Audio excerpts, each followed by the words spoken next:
Naniniwala ba kayo na ang August daw ay ghost month? At dahil catering is life, motherhood is lifer, and TikTok is lifest, alam nyo ba na isa sa pinakakinatatakutan ng mga negosyante ay ang buwan ng August? Meron kasing paniniwala na kapag buwan daw ng August, matumal ang benta. Na kahit ano pa daw strategy ang gawin mo ay talagang hindi daw umuubra sa buwan ng August. Kaya tinawag nila itong ghost month or very lean na season. And of course, as a caterer, aware ako na seasonal ang income ko. And by the grace of God, mga kamari chef, alam nyo ba, August was never a ghost month for us. Ayan, so nandito tayo ngayon sa Lipa City and meron tayong housewarming for Vermeera kasi nag-open house sila. At ang crew meal namin sa Darwin's, nakakakilig. Alam nyo ba, itong open house na to was supposed to be noong July, kaso bumagyo. Kaya inusog nila ng August. Syempre, nalungkot kami ng team na nabawasan yung kita namin ng July at napunta sa August. Pero at the back of my mind, I was in a way grateful kasi meron na ang guaranteed income si August. So I took it upon myself to believe and be faithful na provision to ni Lord. Going back 2017, nung nagsa-start pa lang si Spandis, nawalan ng trabaho yung husband ko and nakasandal talaga kami sa income ng Spandis. Syempre, bagong caterer pa lang ako nung time na yon at hindi pa ganun karami or kadagsa ang mga inquiries at mga nakuklose namin na benta. Everyday, nagwo-worry ako kung may makuklose ba ako for the following month hanggang sa ina-anxiety na ako. And then one time, I was trying to remove my stress, nag-cellphone ako, I was scrolling, I stumbled upon a meme saying, God will provide, God is sufficient, God gives in advance, and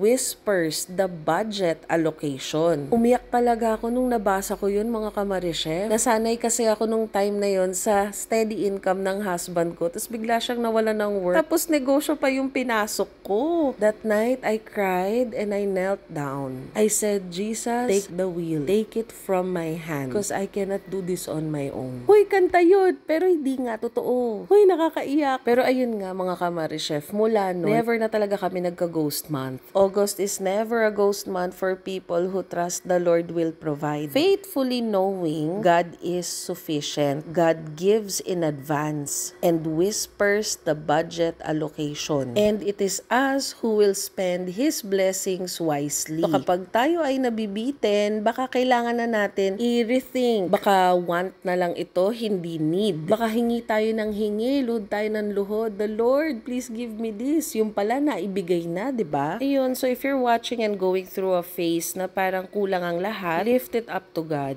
Have faith that our God is a good provider. Here are some of the pictures of what we have been doing for August. Ayun lang mga kamari chef. Bye-bye!